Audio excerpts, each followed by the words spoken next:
Bapa dan Putra dan Roh Kudus, amin. Allah yang penuh kasih, bantu kami untuk memahami misteri penderitaan, misteri salib dalam hidup kami lewat contoh dan teladan Ayub.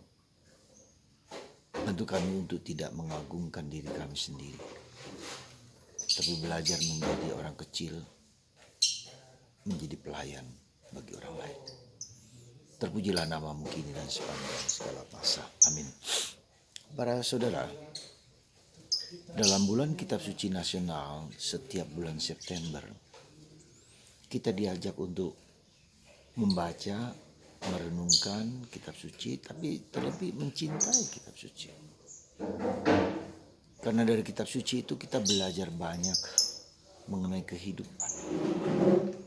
Kehidupan yang pada dasarnya sama dari dulu sampai sekarang. Dan dalam kehidupan itu kita belajar mengenal tentang kebijaksanaan, tentang sabda Kitab Suci, sabda Allah lewat para penulis. Dan sabda itu akhirnya adalah Yesus sendiri. Maka mengenal Kitab Suci berarti mengenal Yesus, menghayati Yesus, mendengarkan Yesus, dan menyatu pada Yesus pada akhirnya. Itulah kekayaan dan tujuan dari seluruh hidup kekristenan kita adalah bersatu dengan Kristus. Dengan kita merenungkan sabda itu, kita bersatu dengan sang pemberi sabda, sang sabda itu sendiri. Dan itu menyatu dalam pikiranku, dalam perasaanku, dalam batinku, dalam ragaku. Dan dalam diri orang Katolik, dalam Ekaristi, sabda itu masuk dalam diri kita. Lewat sabda yang tertulis, tapi juga lewat tubuh dan darah Kristus. Jadi intinya adalah kesatuan dengan Yesus. Maka saudaraku terkasih, semoga pada masa bulan September ini kita sekali lagi tidak hanya membaca, tapi merenungkan, meresapi, dan menghayati sang sabda itu sendiri. Hari ini kita belajar dari Ayub tentang penderitaan.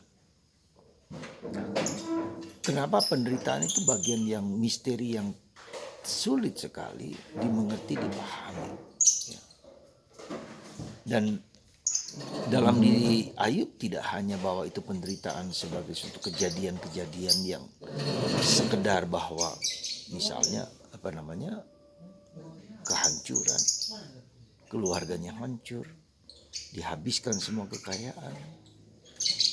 Bisa jadi itu adalah bukan hanya perbuatan sebagai manusia biasa, perbuatan yang natural alami, tapi ternyata di balik itu adalah sang iblis yang ingin menjatuhkan orang yang beriman dan orang yang percaya. Dan dia minta izin kepada Tuhan, dan Tuhan mengizinkan itu. Sesuatu yang menurut saya agak sulit dipahami dan dimengerti, bahwa Tuhan mengizinkan si iblis menjatuhkan kita manusia. Dan kita bisa lihat betapa kejamnya, betapa ngerinya perbuatan yang dibuat oleh iblis. Seluruh anggota keluarganya dihancurkan, seluruh kekayaan dihancurkan. Bahkan istrinya pun seperti menghina dan menghujat Ayub karena kesetiaan Ayub kepada Tuhan. Karena Ayub tetap percaya sekalipun apapun terjadi. Dia sandarannya bukan kepada orang lain, kepada teman-temannya yang juga menggocoh dia, menghina dia, atau istrinya pun, tapi dia tetap percaya bahwa Tuhan itu baik, bahwa ada sesuatu yang Tuhan inginkan dalam hidupnya. Maka disitulah kita bisa melihat kebijaksanaan Ayub muncul pada hari bacaan hari ini, mengatakan bahwa kita dilahirkan dengan telanjang dan kembali juga dengan telanjang. Semua ini milik Tuhan. Maka Tuhan mengatakan kepada iblis itu, kerjakanlah apa yang jadi milik Ayub, tapi jangan sentuh Ayub. Itu sesuatu yang menurut saya luar biasa dalam memahami penderitaan. Mungkin yang kita miliki akan hancur. Ya. Meskipun juga tubuh kita juga akan mungkin sakit atau menderita atau apa. Tapi tidak Tuhan tidak menyentuh jiwanya. Ayub tetap dengan tegar, dengan yakin, dengan percaya bahwa iblis boleh menghancurkan yang dimiliki oleh Ayub. Bahkan orang-orang dekat dengan dia, anak-anaknya, hartanya, ternaknya, dengan jumlah yang tak terkira. Dan iblis memang jahat, begitu kejam, begitu ngeri, ya, begitu mengerikan perbuatan-perbuatan iblis, ya, yang kita bisa lihat, didengar kalau kita memang bisa mengerti dan memahami. Ya.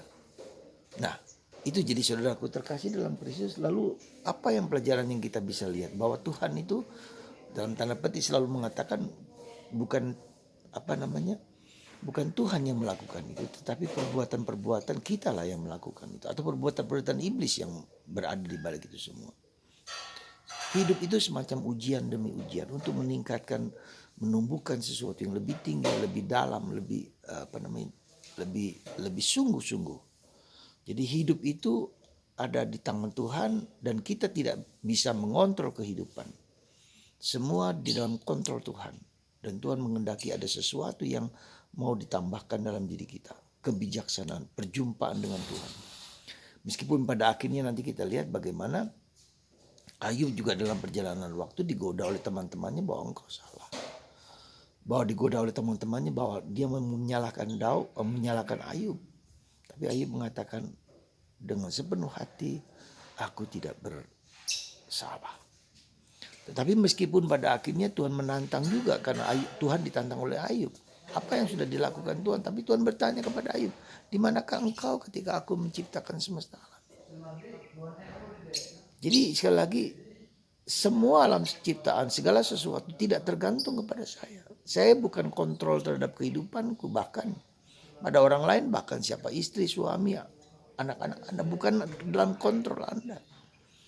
Dan karena ini bukan dalam kontrol kita, tapi kontrol Allah, maka kita persembahkan segalanya kepada Tuhan. Dan kita hanya tahu satu bagian kecil dari seluruh proses. Dan itu yang kita lihat dalam Ayub. Maka ketika Tuhan menantang Ayub, di manakah engkau? Ayub menangis. Ayub mengalami, bukan lagi dia mendengar, imannya itu bukan lagi dia dengar dari orang lain, dari siapapun, tapi dia sendiri mengalami perjumpaan dengan Tuhan. Persatuan dengan Tuhan. Dan itu saya kira merupakan satu kunci dari kitab Ayub. Nah, dalam Injil hari ini kita diingatkan sekali lagi bahwa kita ingin terbesar dengan dunia popularitas, dengan dunia gengsi. Sekarang kita menjadi yang terbesar, yang terhebat. Dan itu menimbulkan konflik di antara para rasul. Dan Yesus mengatakan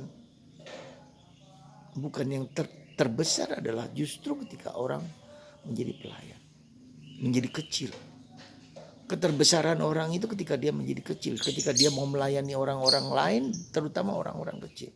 Dan inilah jadi nilai-nilai yang tidak lagi bersandar kepada kemanusiaan kita, meskipun tetap perlu, tapi bersandar kepada keilahian yang sifatnya abadi, yang sifatnya tetap, yang sifatnya kekal. Dan itulah ketika kita belajar dari kitab suci, kita belajar dari kehidupan, kita belajar bagaimana kitab suci dan Tuhan melihat segala sesuatu dari kacamatanya, bukan kacamataku. Dan itulah yang menguatkan kita. Semoga Anda tetap tekun membaca, merenungkan kitab suci setiap hari. Ya, Anda bisa mengambil ruah, Anda baca, Anda renungkan, dan supaya itu meresap dalam diri kita dan kita bertemu dengan Sang Sabda Yesus sendiri.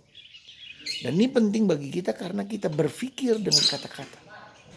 Ketika kita bangun itu kita mulai ada kata-kata dalam batin kita. Kata-kata ada sabda, dan sabda itu bisa meneguhkan, encouragement, tetapi juga discouragement. Ada kata-kata yang meneguhkan, menguatkan, membahagiakan, tapi ada kata-kata yang merendahkan, ada kata-kata yang menurunkan derajat saya, kata-kata yang membuat saya lemah. Ya. Nah, itu jadi disitulah peran sabda itu yang menguatkan, sabda encouragement, ya, melepaskan atau tidak mengikuti discouragement yang merendahkan, yang meruntuhkan, yang merontokkan semangat saya. Semoga Anda dan saya dan kita semua mendengarkan sabda supaya kita semakin kuat dalam berjalan menghadapi kehidupan yang tidak mudah. Tuhan memberkati Anda semua, Bapa, Putra, dan Roh